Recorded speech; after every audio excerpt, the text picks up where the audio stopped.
Hi guys, welcome back to my YouTube channel. Today we're going to talk about something that's really close to my heart. You already know from the title of the video, it is how to get over a man once and for all. I don't want to waste any time. Let's just get into it. I made like proper notes and stuff for it so that I didn't miss any points. And these points are really, every time I'm trying to get over a guy, it's really helpful to me to remember these things in general. मेरा दिमाग सही जगह पे रहता है. You guys might be younger than me or you guys might be older than me, but what happens usually is that when your frontal lobe hasn't developed, which I mean, it's still in the process of developing. I'm hoping by the end of this year it fully develops, and then I can decenter. But I've been spending a lot of time decentering from men. That doesn't actually mean there are no important men in my life, or that I don't enjoy the company of men, even though sometimes I really don't. This is when you're young and you have other things to do, but you're just not able to decenter from men enough that you can take care of those things. These are just 5 things that you need to remember in general when you're thinking about men too much. And you can always come back to this video. I can always come back to this video because I know this is not the I know this is not one and final for me. Like I'm gonna be stupid and I'm gonna make mistakes and I'm gonna fall into this trap of, oh my god, I need a man, I need to marry and stuff. Bro, you don't. You literally don't. Like, we've come to a point, and thanks to all the feminist movements and everything, we've come to a point where if we want to, we can survive without a man. And that doesn't mean that you should essentially survive without a man, or you should have to, but that just means that you gotta wait for the right one to show up and not just marry someone for the sake of marrying someone. That's unfair to them, that's unfair to you, honestly, more than anything else. So let's get into the video. I'm pretty sure that there are more things that I just haven't remembered yet as for this video, but if I make like a if I put everything in one video, then it's going to be too long. So I'm just going to title this as side A because this is just the part 1, and eventually we're going to get to part 2.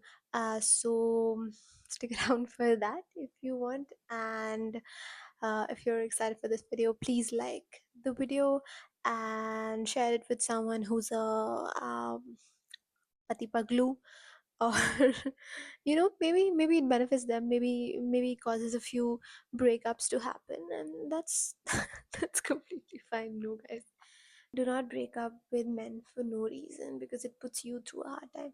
I mean, they're probably having fun only. So this is how to get over men once and for all, side A.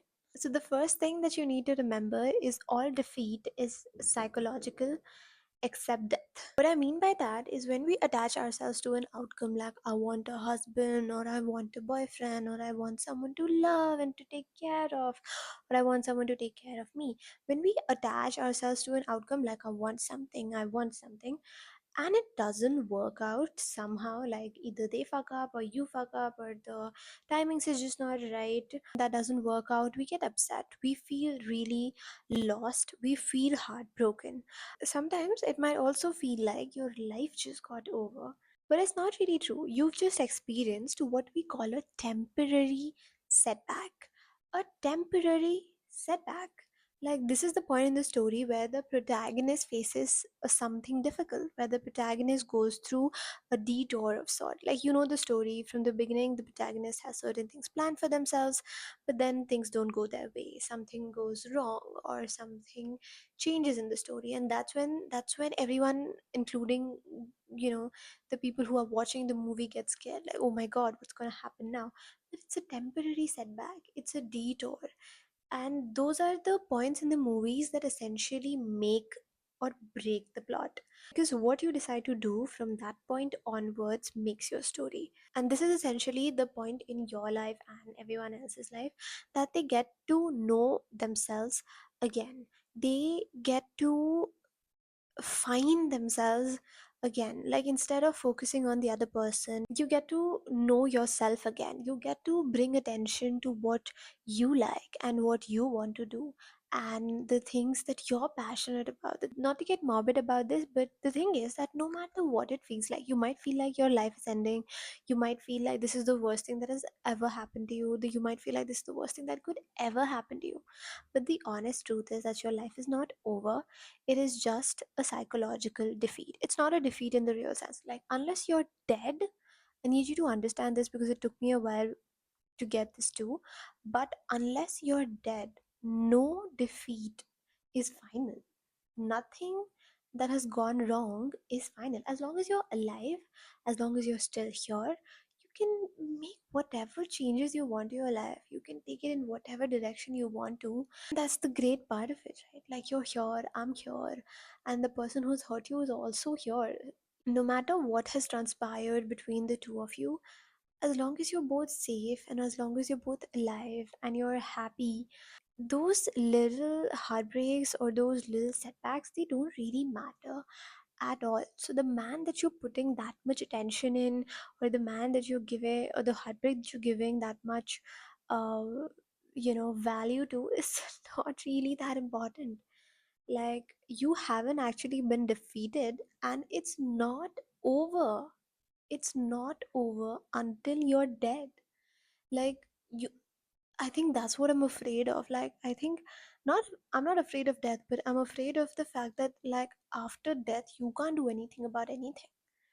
Like, that is your final destination. This is the point in the story where the main character actually has to evolve into the person that they're supposed to be.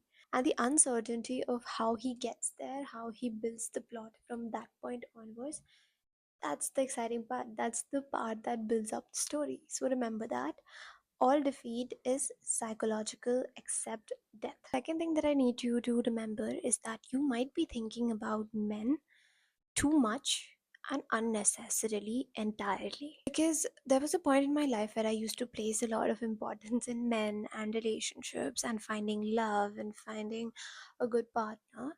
But then my frontal lobe actually developed, and I realized that I could have the life of my dreams without a man in it. I don't know why, but I didn't discover it sooner, because my life is so much better now that I don't have to think about obsessive thoughts about men. Thoughts of men like ghosts have actually stopped haunting me entirely. Instead of those thoughts, I have this urge to build a life of my own and work towards that. Like, have goals, becoming more and more independent and becoming more and more self reliant is what occupies most of my thoughts these days. That's why when I do encounter a man or when I interact with someone, it's always a joy to do that, because I'm not expecting them to be here. I have my plans on my own. And if they're worthy, they could probably stick around. If I want that, they could probably stick around or not, because my plan is not going to be altered by the fact that there's a man in it or not. So, regardless of what your life is going to be with a man, you've got to plan something for yourself. You've got to have goals in terms of kind of house you want, the kind of pets you want, the even how your house is going to be lit by the sun, or how the grass is going to look, or what kind of pets would you have, or what kind of furniture would you have, or the kind of place that you'd live in, or the pets that you'll have. Like, right down to the minor details. And always stop for not just don't think about it. Like, I don't want you to think about what you might want or to be rational about it. Do not be rational about it. I want you to feel what makes you giddy from inside. Okay, I want you to feel and dream of a life that makes you excited to go out there and get that. Eventually, what happens that we start working and we forget entirely that we're working towards our goal. Like, we forget our whys. Why am I doing this job, or why am I trying to get all this money, or why am I like toiling away at work every day? Like, I think we miss out on our whys, and that's why our work stops bringing us joy. Because if you don't have a goal, if you don't know why you're doing a certain thing, then where's the joy in it? Like, if I know that I'm getting my money, or I'm getting a job, or I'm in order to have a car, or in order to have a house that I can be alone in or find peace in, or a car where I can take trips in or go to this place or that place and have freedom and independence. Like, it doesn't make sense. Like, I'm not doing it just for the car, because it's eventually going to provide me with things that are life and things that are going to make me excited about my life. And have a plan: the kind of house you want, the kind of income you want, the pets, the grass, the outdoor unit, the furniture, the way the sunlight comes in your house, or the way the grass looks, or the the kind of plants you have, everything. But make sure that you do those things with like how it feels in your heart, and not how you think it might look to other people. Other people have nothing to do with this. You could be living in a jungle for all I care, but as long as that makes you happy, that's what I want you to do.